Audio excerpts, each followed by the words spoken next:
Hi everyone, I hope you're doing well today. I would like to take a quick minute to introduce myself and welcome you to today's webinar on the topic of mindful language. This webinar is one in a series of webinars addressing topics that are aligned with the School of Professional Studies, Master of Science program in Negotiation and Conflict Resolution. My name is Christy DiBenedetto, an advisor at SPS, and I'll be helping moderate some of the conversations that we'll be having today. If you're able to hear me right now, please take a moment and just type yes into the chat box. We'd like to make sure that our presenters can be heard loud and clear before we get started. Great, thank you. I see many of you typing yes. Thank you for that. So while everyone is still confirming audio, I will share a few other housekeeping announcements with the group before we dive in. Everyone's been doing a great job of introducing yourselves in the chat box, and I really do encourage you to use that chat box during the presentation today to share any questions that you might have for our presenters. At the end of today's session, we'll be addressing some of the questions that you share with us in that chat box. I'd also like to share with the group that today's session is being recorded and it will be made available to you online by end of day tomorrow. At this time, I'd like to welcome our presenters that will be leading today's conversation. Joining us today is Dr. Beth Fisher-Yoshida, Director of the MS in Negotiation and Conflict Resolution Program and the Executive Co-Director of the Advanced Consortium on Cooperation, Conflict, and Complexity. Our other featured presenter this afternoon is Dr. Poonam Arora, Associate Professor of Manhattan College. Welcome to you both. How are you doing today? Fine, thank you. How are you? Good, thank you. Thank you. I think I had my microphone muted. Hi, I'm fine, thank you.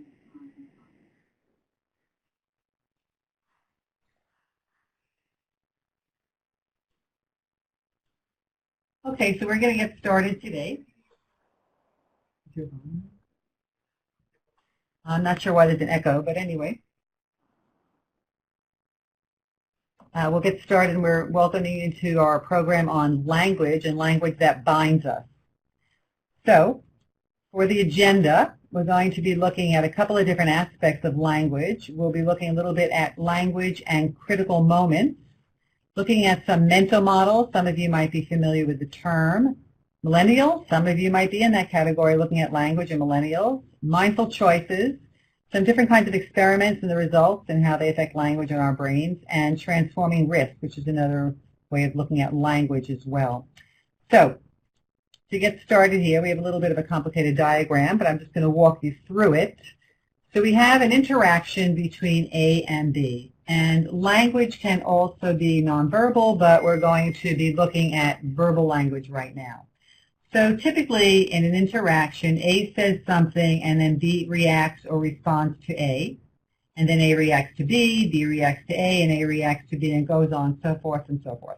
And then before A even says something, before B even responds, we have all of our experiences, our culture, our orientation, all of our background information that influences how we frame what we say.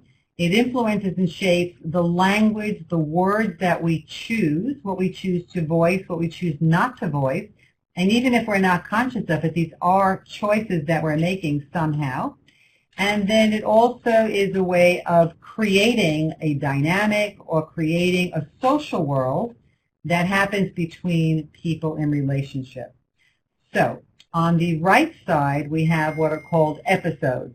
So if we have an A-B interaction, A says something and B reacts and so on, if I use that one turn in the conversation, I can frame that as an episode.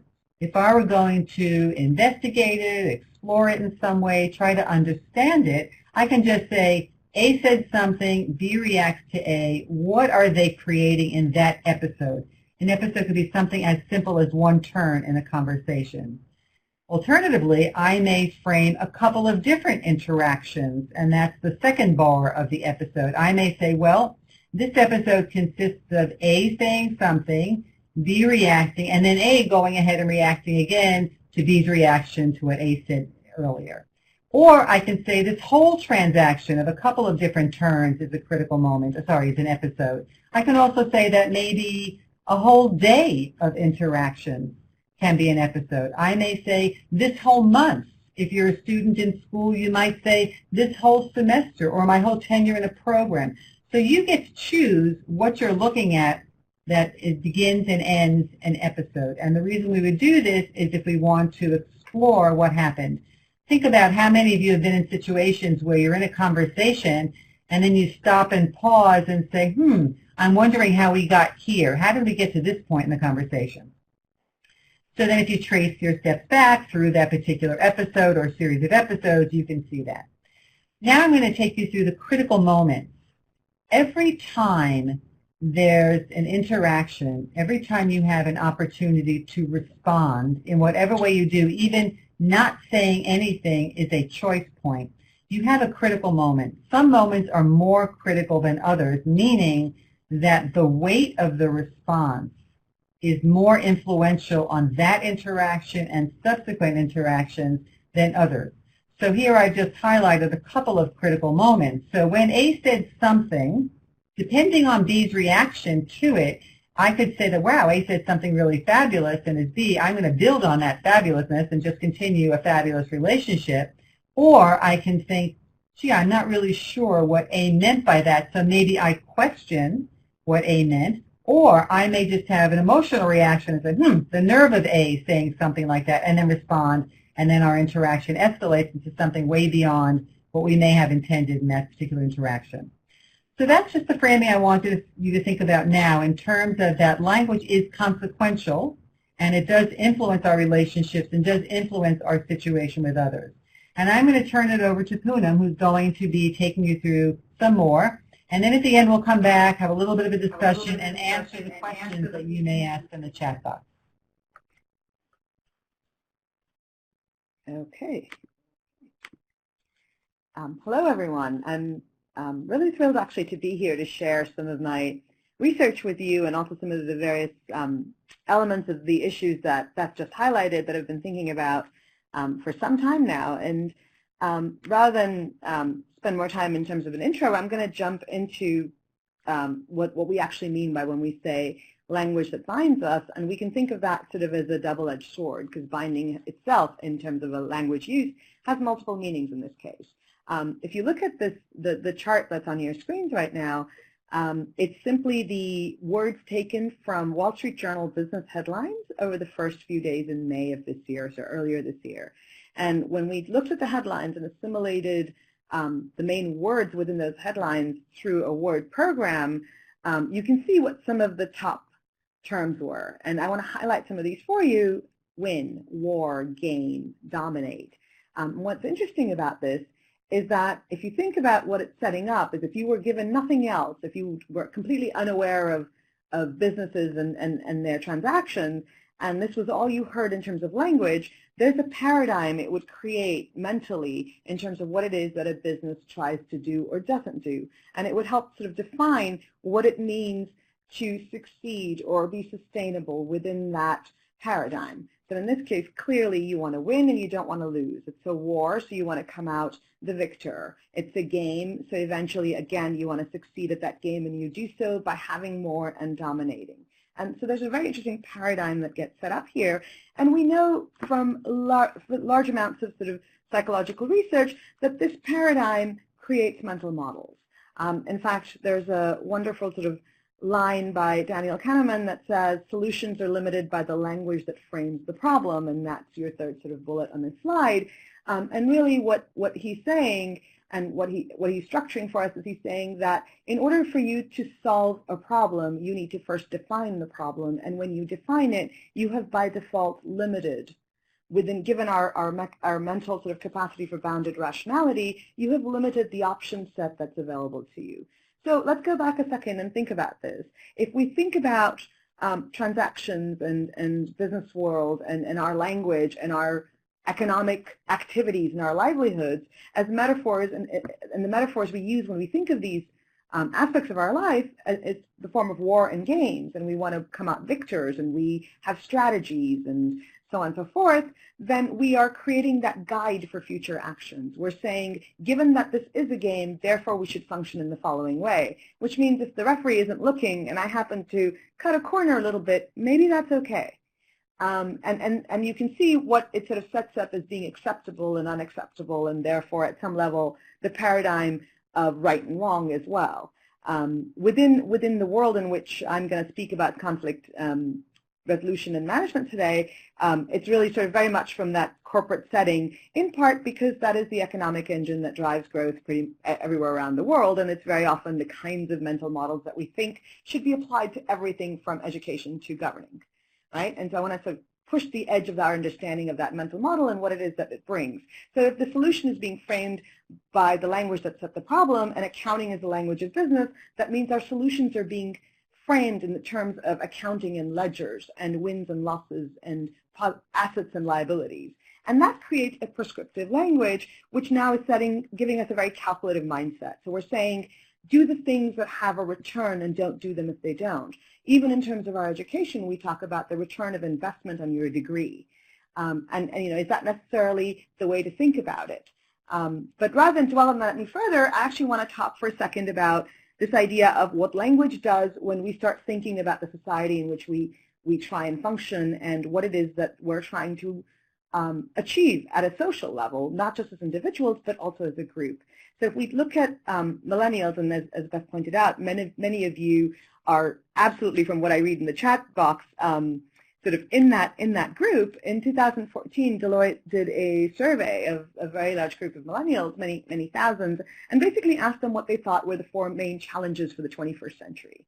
And what millennials said was, and the 4 themes that came out from their answers were climate change and environment, managing resource scarcity, the inequality of incomes, and creating jobs and increasing prosperity.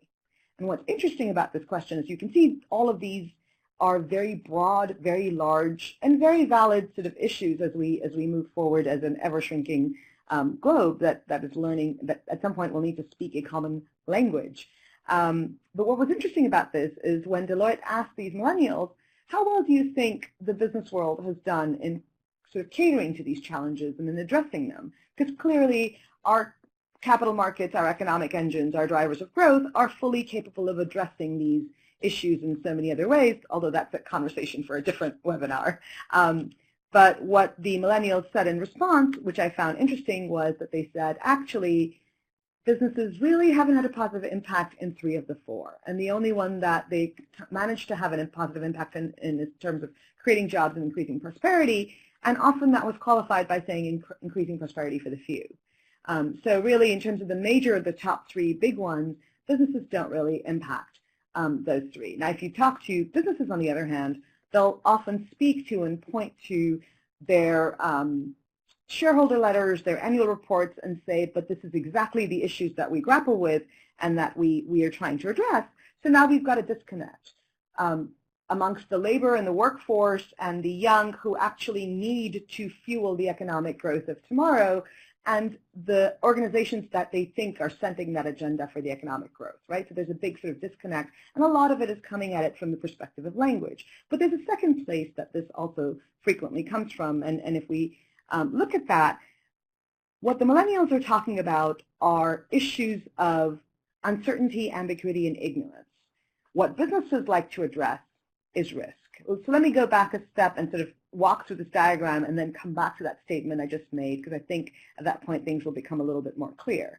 If we think about sort of outcomes of our actions, we can think about an action as having a defined or an undefined outcome. We know that climate change, to the extent that we take steps to mitigate it, we can actually say, yes, we know exactly what will come out, or we can say we don't, because climate change is such an unknown. We don't actually know what the outcome will look like, but we know it will look different from what it is today. So in a sense, there's a probability assigned to that outcome. It will definitely be different from what we face today, but we don't know what the it will look like. So in that sense, if you think about it, what we're talking about here is an element of a probability that's defined. We know that any changes we take vis-a-vis climate change will change the trajectory of climate change as it's going to affect us. So global warming and actions like that. And so it has a defined probability, but it has an undefined outcome because we don't know what the it's going to be like, so we are in the sphere of ambiguity. Similarly, if you look at issues where we can say that if we don't do anything in terms of climate change, or if we don't do anything in terms of inequality of income, tomorrow will absolutely look different than today in terms of the fact that there will be a wider gap between the rich and the poor. And we can absolutely make that statement given where current trend lines are going, So we know what the outcome will look like, but we actually don't know what the probability of that is going to be. We don't know how bad this gap will be. We don't know what the consequences and ramifications of this inequality gap might be, right? So now we're in the realm of uncertainty because we have an undefined probability, but a defined outcome. So as you can imagine, the sorts of challenges that millennials are talking about and that we need to look forward to don't live in the realm of risk, which is where business tends to function and work, and which is where the language of business tends to live. The language of business is about trying to find probabilities for very defined outcomes. It's saying, let's actually calculate an expected value. Let's say, if I make an investment, what's the probability it's going to go up? What's the probability it's going to go down? I'm oversimplifying here, but bear with me on that. And at the end of it, we can say, whichever probability and set of outcomes looks better, that's the choice I should make. That's very much in the world of risk, and that's what the language of accounting and business looks like. But when we start dealing with challenges of tomorrow, we need to look at a slightly different set of language constraints. And we need to sort of undo these constraints of risk-based language. And so what I'm going to argue for is that perhaps we need to make a more mindful choice about the language we bring to bear within the business world, and specifically within driving economic growth and how we choose to address the conflicts that creates, because we need to move outside of the realm of risk and into the realm of being fairly comfortable with issues of ambiguity and uncertainty. Specifically, I think one alternative, and I'm going to provide you with some evidence about this, is offered by the arts, and specifically by poetry. So when we actually look at sort of what happens when people spend time exploring language in terms of the arts and poetry, we find that it changes their perspective. It creates greater comfort by making them very uncomfortable, very willing to engage with and deal with the unknown. So they're talking about sort of being comfortable with ambiguity and uncertainty. We're moving out of the realm of risk and defined probabilities and outcomes. Poetry also, because it tends to function at a much more holistic level, tends to convey an essence of a meaning rather than precise definitions. And precise definitions can actually be the kind of thing that sort of often derails our understanding in terms of finding new and creative solutions, because when we're focused on the definition, we might see single factors linked with each other, but we don't always see interdependencies. So we don't always understand the long-term consequences of investing locally within a community in a way that has no immediate return for a business, but over the long run actually ends up creating a paradigm for that community that allows the community to then invest within itself, and as a result creates a workforce for the future for that business that's much more efficient and much more effective. And if that sort of wasn't completely clear, feel free to reach out to me in the chat room, and I will be happy to sort of clarify that. The other part that sort of comes from this understanding of poetry is not just that when we understand connections and interdependencies at a much deeper level, we actually are more willing to build trust, because we can take the other's perspective a little bit better, and we can kind of understand the emotional mechanisms within that perspective. So what do I specifically mean by that? Well, one of the ways, and how does that actually sort of specifically work? Well, one of the ways in which it works is that we know from neuroscience that when you actually make mindful choices in language in terms of moving away from the prescriptive languages of accounting into, let's say, the more descriptive and open and holistic language of poetry, for example, that there is greater activation in the more introspective areas of the brain. So we're less willing to act without thinking. We actually want to take the time to understand not just the first order of logic of something, but also the second and third order of logic. And to clarify what I mean by that is when I undertake an action, I don't just think through the immediate return to me. I actually understand what that consequence of that action will be, not only for me in the long run, but also others around me. And therefore, how might the others then react, and what might that mean for me over the long run? When we actually look at people's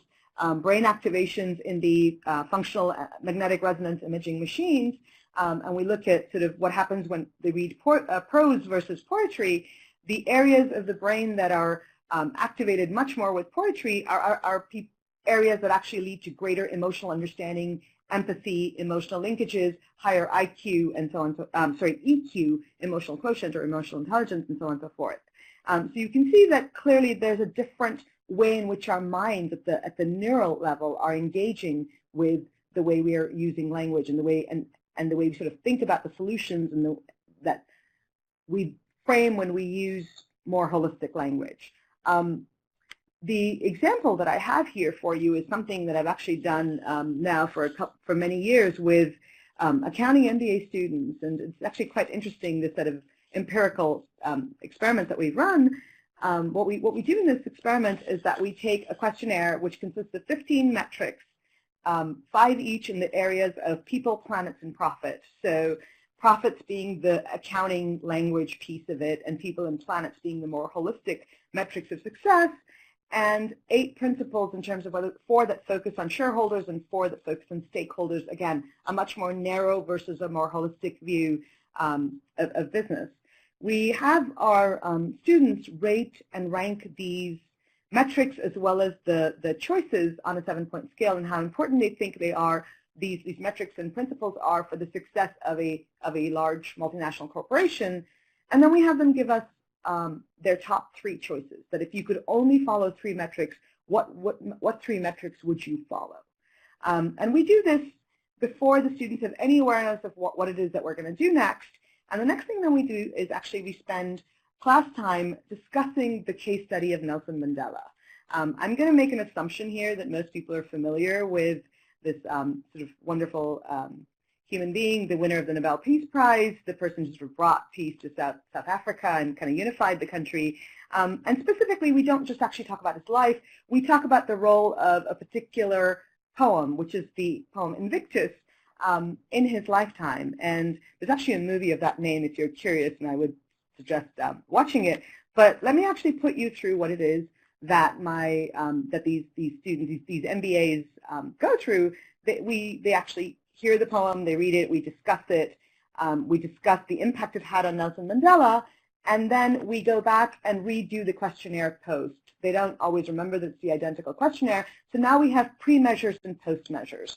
But I think it would actually be interesting for us to take a minute and listen to the poem. I am unable to get the embeddedness of the poem to work. Is that, okay. I think we may not be able to, you may have to hear it in my voice and not Morgan Freeman's voice, because that's what I had embedded as the video, but I think when you get the slides you'll actually have the embedded video in there so you can sort of see that. But it's quite, if you think about the poem and what Mandela talked about when he talked about this poem was he said, when things got tough, I remembered this poem and I specifically remembered the last 2 lines because they provided me with the perspective of what it is. However hard the problem was that I was facing, it wasn't as hard as losing my soul. And so let me actually, if you will bear with me, read this out to you. Out of the night that covers me, black as the pit from pole to pole, I thank whatever gods may be for my unconquerable soul. In the fell clutch of circumstance, I have not winced nor cried aloud. Under the bludgeonings of chance, my head is bloody but unbowed. Beyond this place of wrath and tears looms but the horror of the shade, and yet the menace of the years finds and shall find me unafraid. It matters not how straight the gate, how charged with punishments the scroll. I am the master of my fate. I am the captain of my soul. That language sets for us the bar that we need to reach. And so we create this paradigm. And when Mandela created those paradigms for himself, we see what happened to him, where he went in as a fairly violence-oriented young warrior, and he came out this very holistic, peace-loving statesperson, which is quite interesting. And I want to share with you some experimental results that we actually get from our students when they first go into this in terms of the pre and the post impact on the ratings they give us. And what you'll see from this chart that's in front of you right now is that it's not so much as the importance of economic parameters goes down. That difference between the pre and the post is not significant. What happens instead is that the importance rating of the social and environmental, or the people and planet part of the metrics, actually goes up. So there's a greater understanding that as much as we need to be economically sustainable, we also need to create solutions in terms of climate change, inequality of incomes, resource scarcity, and prosperity that are also socially and environmentally sustainable, right? And it's that sort of uplifting. But, you know, we can always say everything's important. The question is, what do you do when push comes to shove? So when you have to have top three, and that's where you're going to invest your time, effort, and energy and money to sort of achieve success, what are those metrics going to look like? Which ones are you going to choose? And that's where we see an interesting shift where the value of the social metrics, the value of understanding the context of people within that economic frame becomes considerably more important. And so it's that shift upwards of the focus and the willingness to invest in these non-economic, non-accounting language-based metrics, and therefore change the conversation around it, that I found that these results that these show is quite interesting. And the similar sort of shift happens within the principles of whether you focus on a shareholder or stakeholders. And again, there's that movement towards stakeholders and saying we need to actually bring everyone around the table. This is, at the end of the day, though, an experiment done with students. And, you know, it's not really based in actual investments of large corporations and at the field level. So let me actually take you to the field.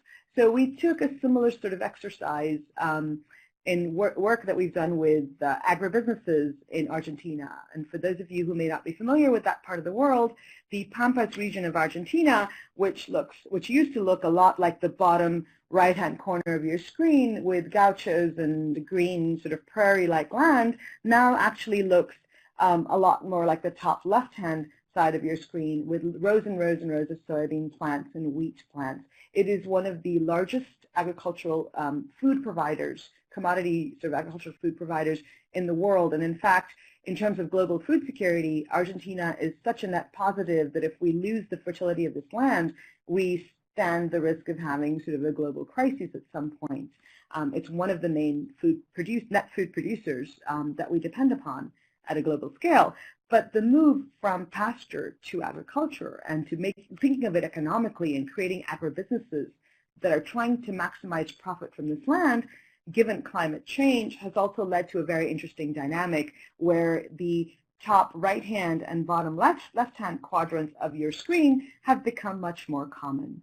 So unlike past years when Argentina didn't see much fluctuation in the form of droughts and floods, given the move to agriculture plus climate change together, in any 10-year period, Argentina will see at least a couple of years of droughts and a handful of years of floods. The result is that now you've got these agribusinesses that from a profit perspective are in a mindset of loss.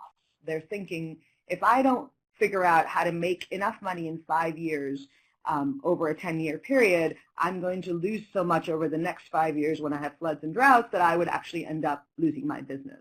Right? So I've got what I would have normally made in 10 years, I now need to make in 5. But at the same time, it's their very action along the lines of wanting to maximize profit that's led to the sorts of drought and flood ramifications that we're seeing. And I won't get into the agricultural science of groundwater and all the stuff that goes into this, but basically what we're finding is that what these businesses are facing is very simply a groundwater commons dilemma. So let me walk you through this matrix that seems a little complicated, but it'll actually become quite clear as we go through it. And for those of you who are familiar with a commons dilemma or with the prison's dilemma idea, this is very much the case that's playing out here. If we simplify the situation I just described to you to 2 agribusinesses, the red agribusiness has the option to manage groundwater, to manage what it grows in the land in such a way that groundwater, which is shared with its neighboring businesses, and let's assume in this case it shares the groundwater with one other agribusiness, the blue one, that one, those 2 agribusinesses can cooperate. They can collectively decide what they're going to grow that will help them manage floods and droughts over time. And we know that this can be done and can be done quite successfully. On the other hand, they can each sort of say, look, my goal as a business is to maximize my export crops, make as much money as I can today, because I don't know what tomorrow will look like. And that would be the action of defecting. So if you actually look through this matrix, if the highest value outcome to a business is 4 and the lowest value is 1, then if the blue agribusiness sort of looks at its alternatives, it says, look, if red cooperates, I'm better off defecting.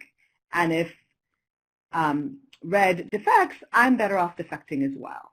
And if you walk through the same logic in terms of the agribusiness, the red agribusiness that says, look, if blue defects, I'm better off defecting, and if blue cooperates, I'm still better off defecting. Turns out the Nash equilibrium, as John Nash described it, is when everyone defects and everyone ends up losing.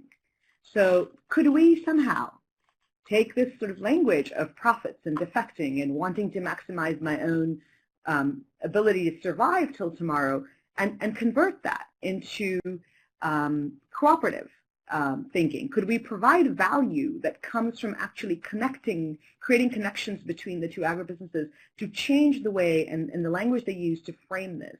And that's a little bit of what we actually did in Argentina, where we reframed the issue from a much longer-term holistic perspective. So when we changed the frame from what do you do this year to ensure maximization of profit to what do you do to ensure that next year when you come back into the land, you can plant the kind of crop you want to as and when you want to, collectively speaking, we actually saw in the field results of where people were willing to move to the all defect, so from the all defect to the all cooperate.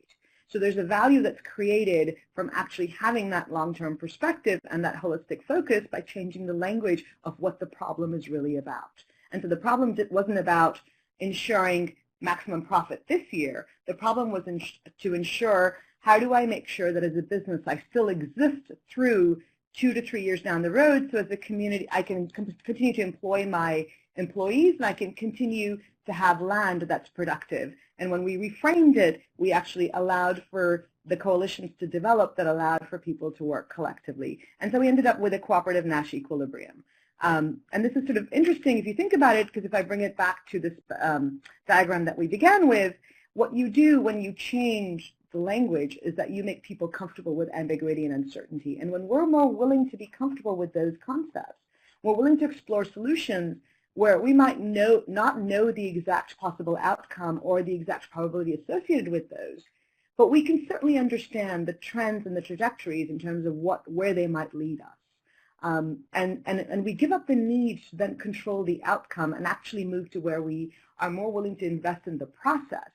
And as decision theorists say, a good decision is not one that has a good outcome, but it's one that followed a good process. And on average, when we follow good processes, we end up with better outcomes. So I would argue that language and shifting language in this, through this actually ends up creating much better processes for the kinds of issues that we deal with for tomorrow, and certainly that's kind of what I've seen through my own research. So in conclusion, language, it matters. It matters in so many ways, but most importantly, it matters because we manage our lives, risk, and relationships through our use of language. So it's actually a language that binds us to ourselves, and we can make it a choice and say we want to help it bind us to others. And that's what I mean when I say that language, as it binds us, is a choice, and it's a mindful choice that we can decide what we want to do with. And I'll stop on that note and see if people have questions and go from there. So thank you for listening. We'll just use your microphone. Yes, then. absolutely. Okay. Since you can't see us, we're sitting in the same room, just so you know. All right, so I had a couple of reflections on some of what Poonam was going through, and we'll just discuss for a few minutes, and then we'd love for you to be able to write in some questions or comments, and we'll read them and share them before we conclude by 1 o'clock. So I was thinking about, well, a couple of things. One, of course, in the whole world of conflict resolution and other change management and so on, we think about process versus outcomes. And you talked a lot about the process of the language, and decision-making is about the process and not just the outcomes. And so students of the Negotiation and Conflict Resolution Program and others might be familiar with the work of Morton Deutsch and his crude law. And in essence, it says that if we have a competitive process, then the outcomes will most likely be competitive. If we have a collaborative or cooperative process, then there's a higher probability that the outcome will be cooperative or collaborative as well, whereas if you have a competitive process, you're not going to have a collaborative outcome. It just does not make sense and doesn't go. So the process outcome alliance there is very interesting, very strong. Do you have any thoughts on that, or so it's actually really, really interesting what you're bringing up. So there's a game theory paradigm that's used often, and it sort of talks about this idea of that the world is made up of hawks and doves. Hawks tend to approach things from the perspective of everything is a prey, and so it's competitive, and you win and you lose, and it's very much the kinds of business paradigm that we're talking about. And doves, of course, very sort of much more holistic, much more sort of saying we can actually figure out how to find common ground. So we have some very research that's in the process that we're still unpacking in terms of what it's actually showing us. But what it's starting to show us is that when you have groups that consist predominantly of hawks, and you take a representative from that group and they go on to negotiate, and they're trying to actually negotiate with another group, if that group also consists mostly of hawks, they're going to come up with some of the worst possible outcomes because they don't take the time to figure out that do we actually have a way to find a win-win solution. They assume that the other person wants to win, and the only way they can stop that from happening is if they win first. And that's a really interesting assumption that's coming from the language that they're using of you don't win, you lose. If you don't make dust, you eat dust, right? That sort of idea. Doves, on the other hand, will come into the perspective of these are my perspectives. You must have another one. Let me start by learning your perspective, because when I do, I might realize that you're against me, but I might also realize that you're for me. Right? And so in that sense, and so it turns out doves repeatedly, although they claim less value in the negotiation initially, they land up with more value at the end. They ask many more questions and are less willing to reveal their own perspectives in the beginning, but in the end, they end up with a solution that's much more win-win based. So they actually get a lot more of their critical factors met in the negotiation than hawks do. Now, interesting. Yeah, and what's actually really interesting about this is even when you have a majority population that's doves and the representative goes to negotiate from that population, if you have high-status hawks in there, they will change the conversation because the representative has to come back and sell the solution to the group, and the high-status people will dominate the group. And so the result is that it takes a very small percentage of hawks to change the conversation, and when they are high-status oriented, you completely land up in a competitive conversation, even if the majority want to have a cooperative conversation. So interesting. We could talk about this. About today's politics. I know. Yeah, we can talk about this for the next few months, but just for the sake of the webinar here, it is interesting because I know that for many of us who work in the field, right, and do work with conflict resolution, if we work in communities, work with groups of people, even work in organizations, that is something to consider, is what is the balance of the group that we're putting together and what kind of conversation do we want to foster. And so for anybody interested or who does facilitation of some sort, that is something to think about. Years ago, I know that I was running some study circles, which is another kind of process, and we also had to very seriously think about it with parents in an educational system. We had to think about what combination of parents from different kinds of status groups would come together and what was the balance that would create a very cooperative dialogue that can happen. Yeah. So interesting. Great. I have just one more comment here before we open it up to the questions. And, going through this presentation today with you just reminded me that language and communication is so complicated and so nuanced. I wonder how we ever communicate effectively at all. Yeah, I wonder that on some days too. And yet, if you think about it, because we can provide our own narrative, it also facilitates the ability to share in ways that we couldn't possibly do otherwise.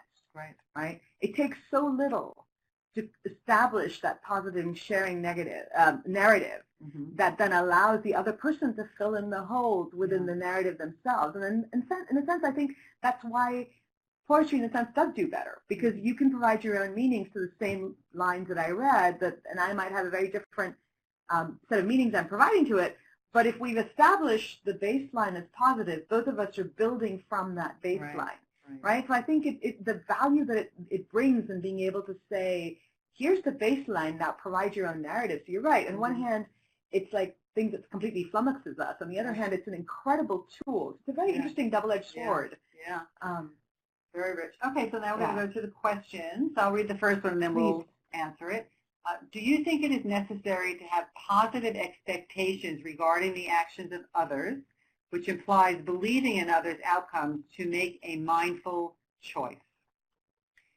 So that's a fascinating question, and I'm going to actually approach it in two very different ways, and if you don't mind, to answer it in two very different ways.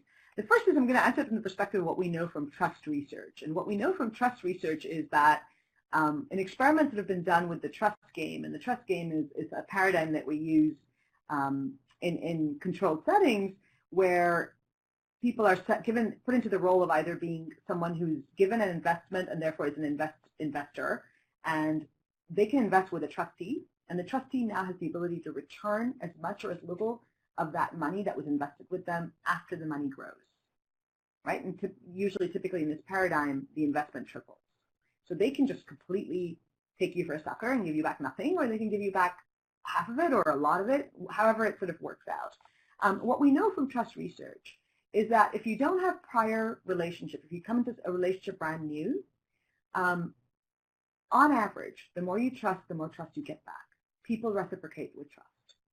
Having said that, I will say this is grounded within a larger cultural context of are you in a high trust or a low trust culture, right? If you do have a social context that says don't trust, then trusting has to be done in a very thoughtful way. So do we sort of, and it's interesting to kind of think about this to say reciprocity is something that's very human. At a very fundamental level, we reciprocate. So when you establish positive outcomes or positive expectations and you sort of send out that I am going to behave in this way and you send out those signals, usually you'll get those signals back, and that's what the research kind of bears out. But on the other hand, it would be naive to sort of say that when I trust, I will get trust back. So part of what I'm saying here in the mindfulness is saying use language like a tool. So one of the ways in which language becomes really helpful is to actually create that basis of trust even when you have a low trust culture. Mm-hmm. So it's not that we don't see collaboration and coalition building in low trust cultures, right? When you look at the peace talks that happen between warring adversaries, when you look at a number of, sort of Latin America as a continent is known to be a very, very low trust continent, and if you look at sort of some of the coalitions that have developed in that continent that have actually allowed for sustainable development to happen, it's quite fascinating. Because they happened because there was a language of trust that was established. Mm-hmm. So language in that sense, before it actually gives you returns, also allows you to establish the basis of the process. Mm-hmm. Mm-hmm. And the other thing, so I'll say is, I frequently share this with my students in the negotiation class. I say, if you don't like the game that's being played, change the game. Change the game. Change the rules. Change the rules. And so language allows you to do that. Mm-hmm. Unlike accounting, which imposes rules, when we take a more holistic approach, we can say, those aren't the rules we want to play by. Yeah, it reminded me of the actions speak louder than words, and I think that one of the things that also we need to do to differentiate like competitive, cooperative, just as two extremes, would be to say what are the behaviors associated with each, which also goes towards trust. Yeah. So culturally, we may trust people differently and may look for different symbols or gestures so that we can build trust, and then people need to know. So I think the more transparent that process is, the easier it is to do it. So if we're trying to trust, we say, this is what I'm looking, I mean, maybe not in these words exactly, but this is what I look for in others so that I can gain trust, and this is what I am willing to do, and so on. So having that kind of a dialogue, but so many times I think people don't. People just make assumptions one way or the other, and then they look for certain kinds of behaviors that they don't see, and then they just cancel any kind of trust that could be in that relationship because they're not seeing initially what they're looking for. Right. So the other part of this then that becomes that part of what you can have positive expectations of is the process. Right. So I think there's a big difference in having a positive expectation of a relationship versus the task.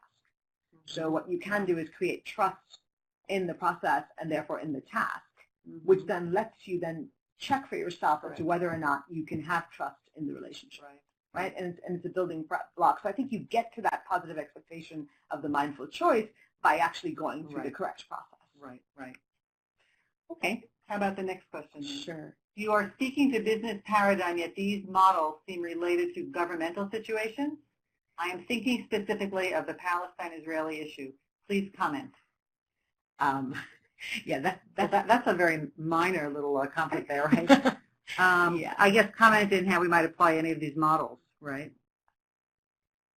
I think there's definitely, these models are, I'm applying them to the business context because that's the context in which I live and sort of do my research, and I'm a business school professor, but absolutely, they apply in everything from conflict around the dinner table in our homes to international conflicts of the kind that you're pointing out. Even going back to your example of Mandela, I mean, that was not a business context. That definitely was a country that was built on years and years of racist practices. So. And you can sort of see for yourself, you know, and in that sense, I think what's fascinating if you actually look at how Mandela sort of used language by specifically using terminologies and creating venues that allowed for certain language to emerge over others, he, I think, was able to do something that nobody thought could be done. And as you can see that once the language is now reverted back to much more of the traditional way of thinking about us versus them sorts of things, you can see what's happening in South Africa. And that trajectory itself speaks to what happens when language, the new language doesn't become a habit. Yeah. So in a sense, it's one thing for us to talk about sort of imposing these and putting them in place. It's another to then talk about how do you maintain them? How do you invest in making sure that you don't revert back because the old habits die hard? They do. In thinking about the Middle Eastern conflict, I'm also thinking about which language is the communication taking place in, because people definitely are geared towards certain kinds of behaviors and framing, depending on which language is spoken, and then you get into, is it the language of the oppressor or the oppressed, depending on how you're framing it, and then do we go to a third-party language? Do we have interpreters? You know, and do the people who are engaging in the conversation have the same level of facility with the language? The choice of words, I'm always interested in why certain cultural groups, reflecting in their language, choose to frame things in certain ways and not others. So I think it is a very complicated situation. I don't think that it's impossible, but I think that a lot more mindfulness and care needs to be given to all of those considerations about what types of language and how it's being used.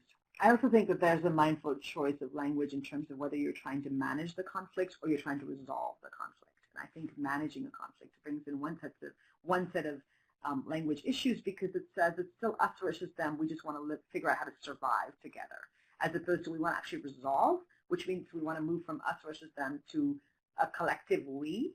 And that's a very different kind of mindful set of choices of language. Like you said, it's very complicated and probably beyond the scope of anywhere further that we can go with it right now. Right now, for sure. Yeah. So I see there are a couple of more questions. I'm going to sort of collapse some of them together if that's okay with our listeners, not to be disrespectful to putting in your questions.